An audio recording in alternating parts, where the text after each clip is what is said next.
Hello everyone, I'm Sana Maqbool and you're watching the debate airing for the first time on Pakistan TV. Today Pakistan TV has been launched and this is a new forward-looking era that has been launched as part of Pakistan television, and this is something that is going to bring forth Pakistan's stance to the entire international community, and of course bringing forth this stance with clarity and accuracy. What is needed, of course, in the entire international community is the importance of information that is put forward with credibility and with a way forward that can put for the people in the right track and also counter the vast amount of fake news and disinformation that is spreading. So Pakistan's own stance, its viewpoint, the news coming in from within the country, and of course our approaches and our stances on different issues is important for the entire international community to hear and listen, and that too of course coming in from senior journalists as part of this channel. And this is what the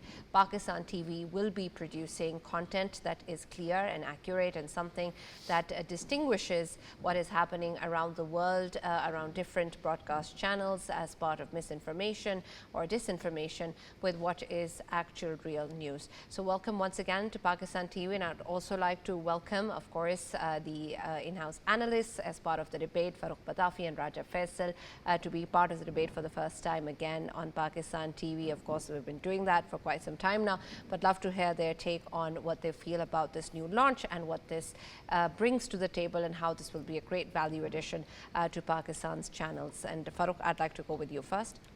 Thank you, Sana. I think it is very important to remember what kind of circumstances we have recently faced. Pakistan has a beautiful story to tell to the world, but the biggest problem so far has been that because of what India has been doing to Pakistan, the way it has been actually propagating lies against the country, we haven't been able to tell that story. Recently, what happened was that because of the Indian so-called Operation Sindoor and everything, their lies were exposed. Pakistan television, at that time PTV World, actually played a very crucial role at that time also in exposing and unraveling Indian propaganda. But that is not enough. We realized that there were certain resource restraints and then there were certain capacity issues. So finally, Government of Pakistan has committed to launching this new channel, and through that they have actually come up with this beautiful aura of a new launch where we have a name, a proper name, and it is not suffixed or prefixed with anything else. Yeah. So you see the energy, the team that has been brought in, especially Adil Shahzeb, the battalion leader of this team, and then of course Government of Pakistan's own point of view also is reflected, its own vision is reflected also. So I'm really glad that finally we have the kind of capacity that was needed to speak to the world and tell that story to the world, which was lacking in the past. So I'm really glad today, and I must congratulate the viewers of Pakistan TV and the team of Pakistan TV, PTV's MD also, and the Government of Pakistan for launching this battalion project. I hope that we are able to walk the talk, because it seems that otherwise disinformation in this region, and because we live in the age of post-truth society, because of that it seems that somebody has to light a candle and educate the world what Pakistan is about, what exactly are we meant to do. And there's beautiful stories of sacrifice, greatness in this country. So we are committed to bringing those stories to the people with verification, not unfounded propaganda like we see in India or elsewhere. Yes, absolutely. Faisal, your take on what's going to be different about Pakistan TV? Yes, and obviously when we talk about Pakistan TV, first of all, Pakistan speaks to the world, and I think that's the slogan we will be going through, and of course that's the way to go forward with it. Farooq has rightly pointed out, you know, in May 2025 war, what we have been experiencing is that India had more than 32 English channels and more than 100 of Hindi channels, and they were day and night, 24/7, they were, of course, propagating the lies about India and about, of course, Pakistan as well, and the war. And we all remember what kind of lies there were, and they were highlighted by throughout the world in the media. They were highlighted how India was, of course, full of lies. Indian media was full of lies. And at that time, of course, we were playing our role. We were, playing our role to the best of our capacities. But now, Pakistan TV, Pakistan speaks to the world, and I think this is the way forward. And the kind of people, of course, they are brought in. Adil Shahzeb, who's going to lead us, he's going to be the leader. He is someone who has, of course, experience of working with the international, news providers. He has worked with the BBC as well in the past. And when, of course, we talk about his experience working in the, in the media as well, mainstream media, he has been there. He has been out there, and he has excellent experience. And of course, we will be, in coming days, we will be seeing what kind of change we are bringing into it. Overall, of course, it is important to show the true face of Pakistan, and I think Pakistan TV will be doing that in coming days. And the most important thing is that, there are narratives which Pakistan has been facing in the past about misrepresentation of Pakistan by the international media, especially the Indian media. This time around, we will be there. We will be, of course, giving our counter narratives. Pakistan TV will be there to show you the true face of Pakistan, so that you can rely on Pakistan TV rather than relying on the fake news peddlers. And by the way, yes. allow me to actually just add, it is not merely countering the propaganda. Yeah. You see, you realize there's so much to Pakistan's culture, Pakistan's food, Pakistan's tourism, entertainment industry, sports industry, and technology now that we are entering into this new phase of startups and all. So we can build that story and bring that story to the world. So it is not merely countering one It's about mad Pakistan's country, voice. countering one mad country which has actually been gone mad because of hate. But we are going to be true to ourselves and tell the world what a beautiful And country we are. Sana, I just wanted Absolutely, to mention one more thing. I'll just give you one single example. Very recently, we had one of the statements coming from the Israeli spokesperson at United Nations. What he was saying is, he was portraying Pakistan as a country that is, of course, involved in some kind of terrorism or something like that. World needs to know that the facts are that Pakistan is one of the countries that is still fighting against the terrorism. We have given more than 80,000 lives to this war on terror, which was imposed on Pakistan. And we have lost more than $220 billion worth of our own economy in this war on terror. And these are the realities, these are the truths which we have to highlight, so that world, rather than relying on the propaganda smear campaign against Pakistan, they have to rely on the truth. Absolutely, and this is really, really important, particularly when we take a look at the content that needs to come out. And so when we talk about journalism, or what's important in terms of delivering to the audience, where do you think will be that key factor, or that key change that Pakistan TV will bring to the table, especially in terms of the content that is being delivered? Yeah, remember, first of all, I spoke about resource shortage and capacity issues. I think that will be first thing that we have to actually focus on. Remember that when India talks about a port city of Faisalabad, what we have to do is, first of all, show to the world that Faisalabad does not have any port of that sort, right? Or Indian Navy in Multan. Indian Navy in Multan, and God knows what else aliens were roaming about. Remember, one thing that is very important to tell the world, and perhaps we haven't been able to do that great justice to it, is that Pakistan did have an extremist issue, and Pakistan started fighting that. That's why so many people died, and that is to keep the world a safe place, right? Look at what is happening on our eastern border. There's a country which is given in or thrown in towel to extremism, and it doesn't seem to even want to fight it. Yeah. So what what a beautiful contrast there is. Our sacrifices, our capacity to actually, safeguard the world as well. And of course, the Prime Minister actually came here and he inaugurated this channel. I hope that this channel actually goes places, because I think that at this time it is very important for the world to know what truth is. And how actually, given that story that we heard about Faisalabad or Multan having ports, first of all, whatever you report, you have to first verify it. And this is going to be our superpower. We will not speak anything which has not been verified. So that is our commitment to objectivity and intelligence of our audience. I hope that in coming days the world sees the difference and then knows what a beautiful country Pakistan is and how much it has been contributing to world peace, world economy, and world culture as well.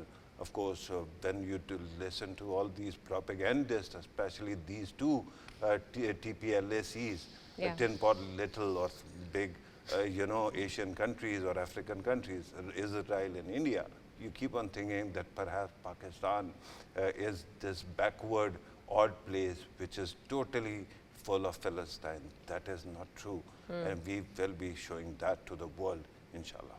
Right, absolutely. And Faisal, I want your take on this too in terms of the way that we're going to create that space for ourselves with the international journalistic community and to have that sort of international audience understand Pakistan's perspective, because with the kind of issues that Farooq is also pointing out, it's very important for us to understand that we reach to the right audiences as well, and we reach in a way that makes sense and that communicates the message and then creates that impact that is needed.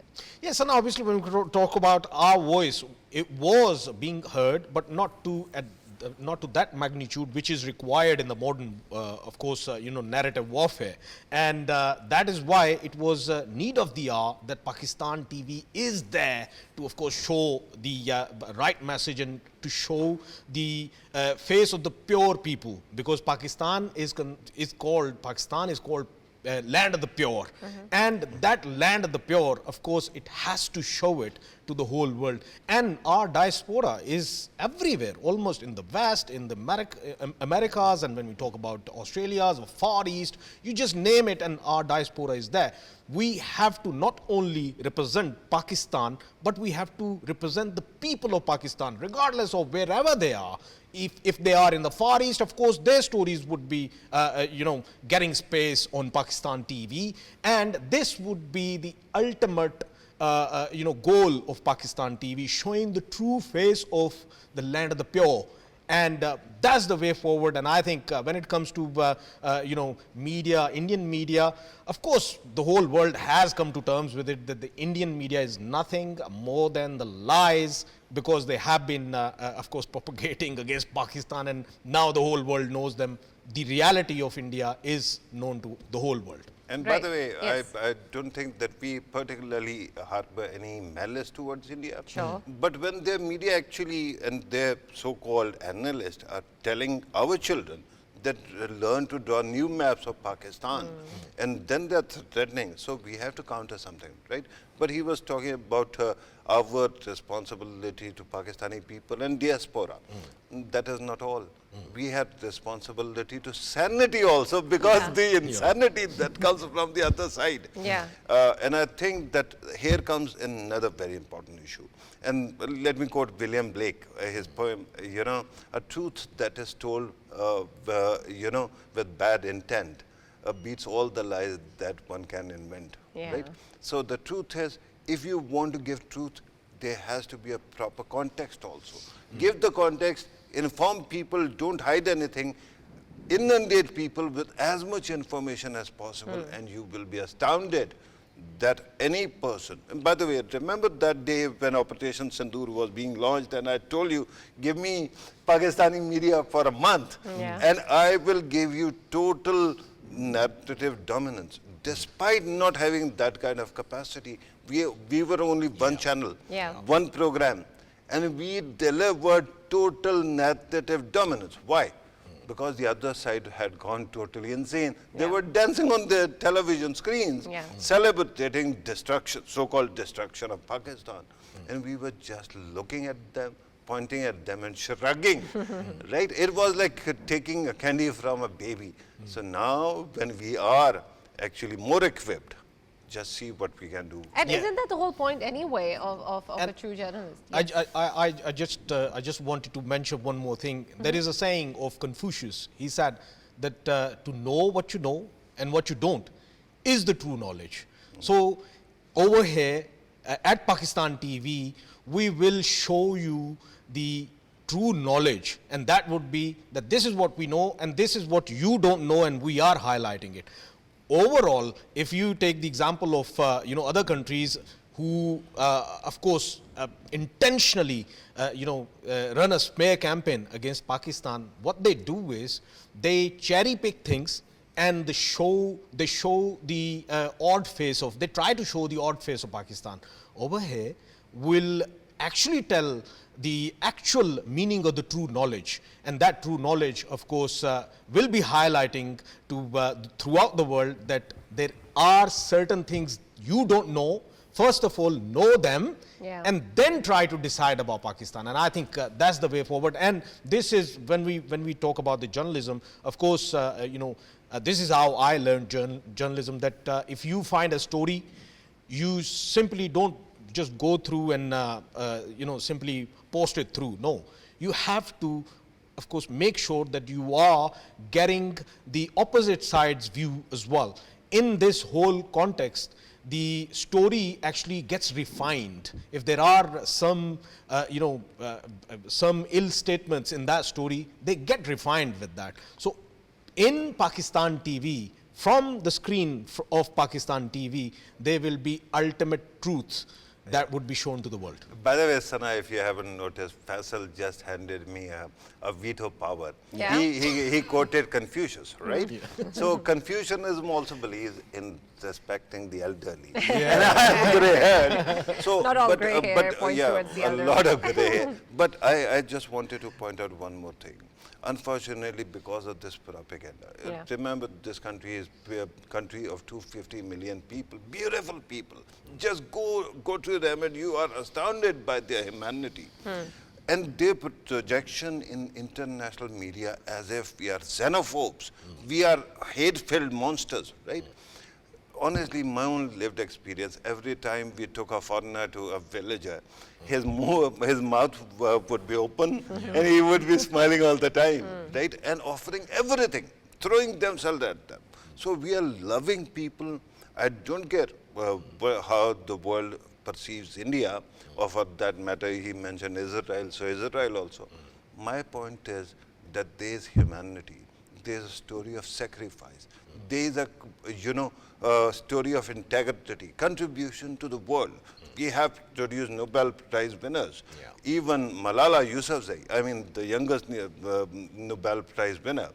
And the girl who actually believes that one book, one pen, one teacher can change the world. So to be honest, I think with that kind of capacity, look at us, we can also change the world. Absolutely, absolutely. And that is the objective. And we hope we're able to do that and at least put our stance forward. And that is what Pakistan TV is all about. And so we're going to be aiming to achieve that, and we'll do it together. And so it's great to be a part of that and to have launched it and to move forward with credible news and accuracy that is absolutely needed. And as part of that, we're going to move on to the story that we're going to be covering in the debate today. And that is with the reference to what is happening, of course, in the Middle East, and then the Prime Minister's visit to Saudi Arabia. He arrived in Riyadh earlier today, and this is of course very, very integral to what is going on as part of the Middle Eastern crises with of course the Israeli expansionist designs, and then of course the recent Arab Islamic Summit which Pakistan co-sponsored. And the Prime Minister very vocally talked about the kind of measures that are needed to put Israel in its place. But what really is the tangible outcome of that remains to be seen, and what will be the engagement as part of the Prime Minister's visit to Saudi Arabia is also something that will be closely looked at, and this is something that we hope gives out the way that we want to see the potential between both the countries grow and result in the real relationship forward as part of our historic relations and a true manifestation of that.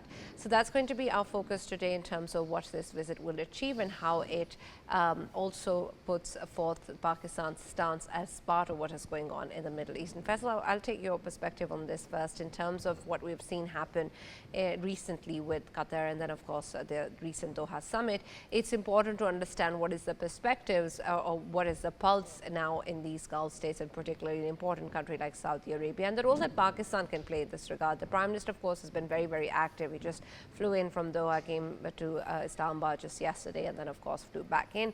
And so this is very, very important to Pakistan as part of the stance that it wants to put forward. So I want your take in terms of what you think this visit entails as part of the ongoing bilateral engagements with Pakistan and also as part of what is going on in the Middle East. Yes, and obviously this is a very important time of the visit of Prime Minister Pakistan of Saudi Arabia. First of all, we have to highlight this, that Saudi Arabia and Pakistan, their relations, they are more like brothers. It's like, if a Pakistani is going there, it's like second home to him. Or if a Saudi is coming to Pakistan, it's like second home to them as well.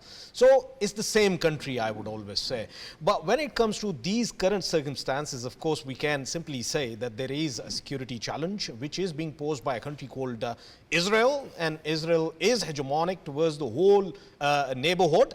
And of course, that's why we saw that, earlier last week, of course, there was a resolve which came from the Doha, Qatar, and that was, of course, that the GCC countries, they will be joining hands to in terms of their multilateral security. And we shouldn't be forgetting that we have always highlighted that Pakistan has a very pivotal position in the Muslim world and in the GCC countries as well. Reason being, I always say that Pakistan is standing at the door of GCC. And I'm talking about it, reason being we are right on the Arabian Sea. And of course, our relations with all of the GCC states is like brotherly, but when it comes to Saudi Arabia, it's simply more than brotherly. And we have long-standing security cooperation with Saudi Arabia. Of course, we know that Pakistan has always been standing with Saudi Arabia without any ifs or without any buts. And when it comes to Pakistan, of course, Saudi Arabia always stands with Pakistan as well. And it's like a bilateral cooperation that has always existed out there, no matter what the situations were.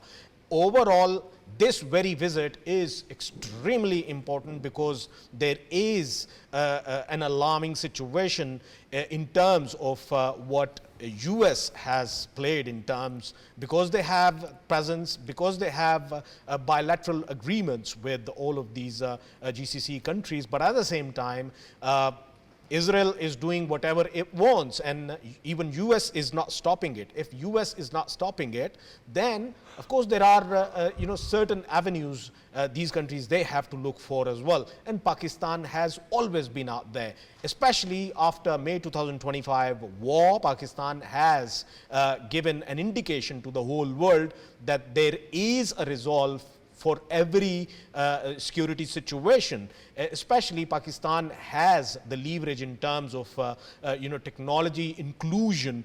That is the most up-to-date inclusion of the technology in terms of warfare. And of course, Pakistan is always ready to share that with our, Middle Eastern brethren.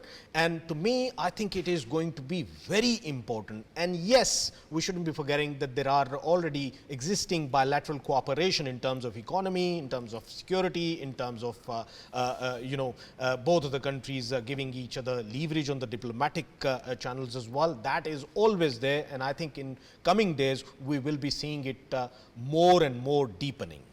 Absolutely. Let us also welcome in the debate Mr. Fahim Al-Hamid, who's a senior analyst from Saudi Arabia. Thank you very much, Fahim, for joining us and being a part of the debate. And I'd like your perspective in terms of how the people and the leadership of Saudi Arabia are taking a look at this recent visit. Of course, the Prime Minister of Pakistan is over there, and this is a very important and historic relationship that Pakistan enjoys and, of course, values Saudi Arabia greatly. But in terms of the current international situation and, of course, the Prime Minister's recent visits this year as well to Saudi Arabia, how do you see this particular visit and where do you think this is going to lead to?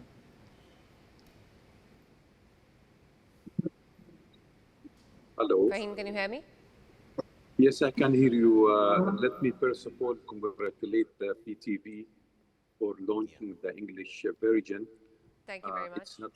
It's not only the voice of Pakistan, but it's a voice for all. In fact, I mean, the Prime Minister visit to Saudi Arabia has its own significance for three reasons. For three strategic reasons. Number one, it's coming in the aftermath of the brutal aggression committed by the Zionist regime against Qatar.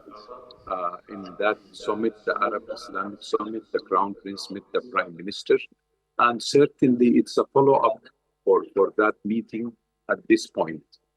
Saudi Arabia and Pakistan going to attend the General Assembly session in the next week, and they have to align and coordinate their policies towards, I mean, giving more injection to the vital aspect of getting the approval of other countries for Palestinian states. Palestinian state, Saudi Arabia has, make a lot of effort to get that in the international level. And in the United Nations, you will see we are expecting that France and United Kingdom and other European countries to accept and recognize the Palestinian states. So Saudi Arabia and Pakistan as a main pillar of the Islamic Ummah, they are coordinating their effort to work together. As the Prime Minister's speech in the Doha summit, he has a very strong point when he asked all the United Nations to freeze the seat of the Israeli occupation in the United Nations. In the setup of the basket of the strategic relationship, you know that Saudi Arabia and Pakistan has signed last year a variety of MOUs, and I think this time they are also concerned about the defense coordination between the two countries. As you know, that our relationship with the military establishment is very high, and we would like to enhance this relationship in terms of more exercise, military exercise, and more cooperation in defense. So, as you know, as a whole, I can say that you have seen how Saudi Arabia has received the Prime Minister in the sky when F-15 has escorted him. And you have seen how the red carpet giving to the Prime Minister of Pakistan. The delegation which accompanied the Prime Minister was very high profile. The high profile Saudi ministers were also present in that meeting. So we are very, very optimistic that the relationship will go as high as the sky, and also the coordination between the two countries in the United Nations will be very, very high. We listened to the Pakistani representative speech in the United Nations. It was really very impressive, and they put the whole dot on the papers to show the world how the Zionist regime are brutal and they are killing the innocent people in Gaza. Absolutely. Thank you, Fahim, but stay with us and I'll come back to you with another question. Farouk, I want your perspective on this too, in terms of when we take a look at this relationship. Of course, it's very, very important to Pakistan, but in terms of the role that Saudi Arabia and Pakistan together can play with what is going on in the Middle East with reference to Israel, where do you think that direction can be taken, and in the ways that that can be approached? Right, Sarah, thank you very much. As Fahim was saying, that there's a lot that can be done I think that one thing that Faisal earlier mentioned is that Saudi Arabia and Pakistan are simpatico. We are, and by the way, today if you have actually traveled across Islamabad, you must have seen those banners speaking about two nations, one heart, right? So what we have is we are focused on actually helping the entire region. Saudi Arabia rightfully is the leader of Islamic Ummah. And because of OIC, I think that, and Pakistan is a very capable military power. So we have this responsibility to ensure that sovereignty of none of these countries is violated. We saw what happened with Qatar, and we know that Israel's incrementalism, especially the way Benjamin Netanyahu is going, he will not stop at only attacking a few countries. He wants to stay in power perpetually. So what better way to do it but to have a forever war? So containing that is very important, and as was pointed out, whatever is going on in Palestine, especially in Gaza, is not acceptable at all.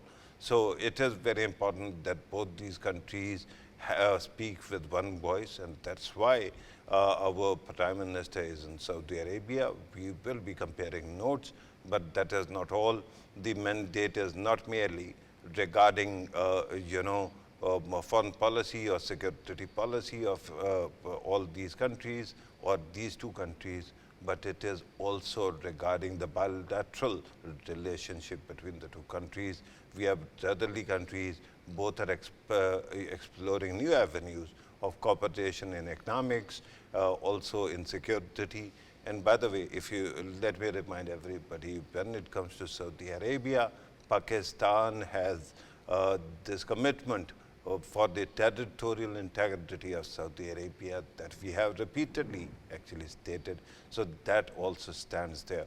So whatever actually transpires during this very important visit, we are going to actually stand by that, and that includes accepting whatever comes out of, between these two countries. And of course, Saudi leadership is guaranteed, and we will be supporting that.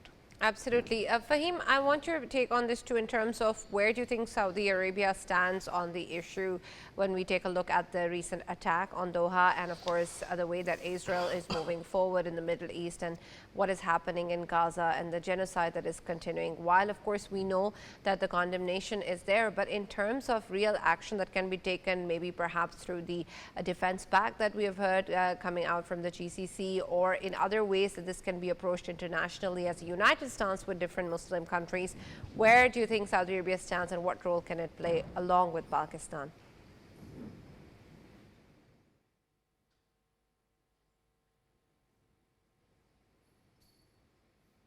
Fahim, can you hear me?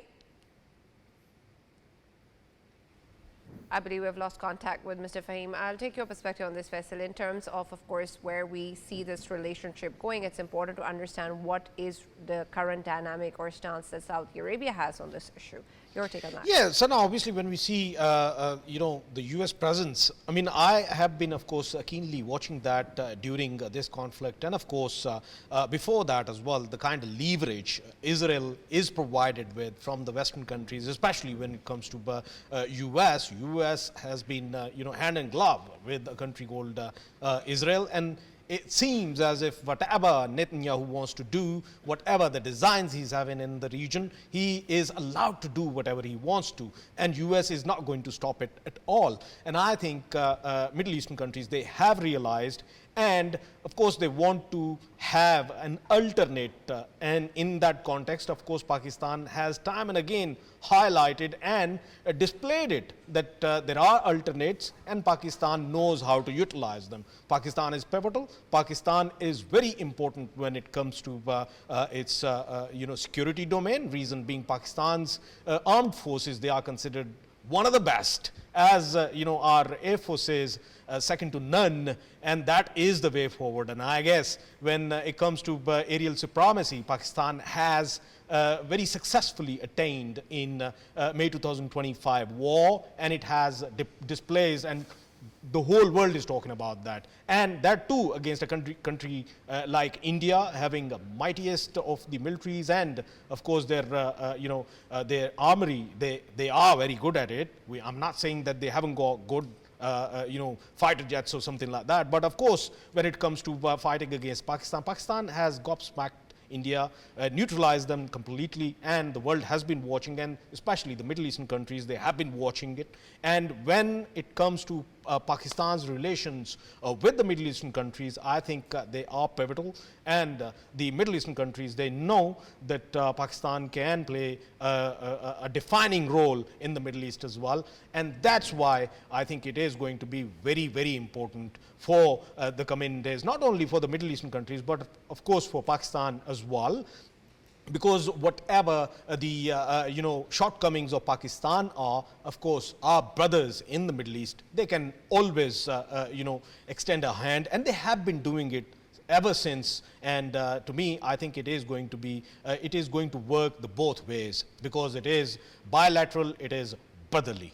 Absolutely. But Farooq, I want your take on how this will balance out in terms of the relationship that both Pakistan and Saudi Arabia have with the United States. Right. This is for the second time in this transmission that Faisal has repeatedly said, vociferously said that the U.S. actually endorses whatever Israel is doing.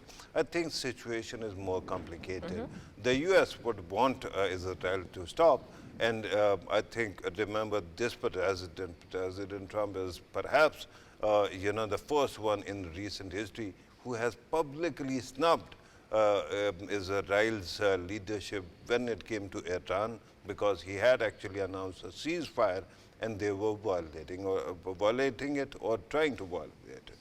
So I think that at this moment, Israel, as I keep pointing out, is that it has capacity to manipulate the U.S. system. So that actually renders their effective ability to deliver a result almost, useless.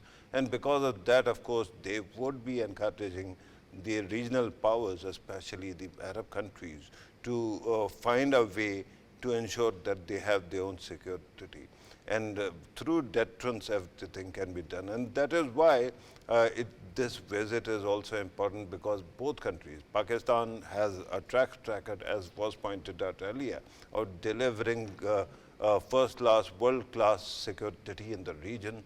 And then Saudi Arabia is very gifted when it comes to its soft power and its wealth, and it has been building up its army also. So Yeah. with those forces combining and other regional forces coming together, we can ensure that none of these countries are attacked by any rogue element like Benjamin Netanyahu. Absolutely. Thank you, Farooq. We're out of time, Faisal, but thank you very much, Faisal and Farooq, for joining us and being a part of the debate. That's all we have from the show today, but we'll be back with more news and, of course, what's going on in Pakistan and around the world with a credible and accurate stance only on Pakistan TV.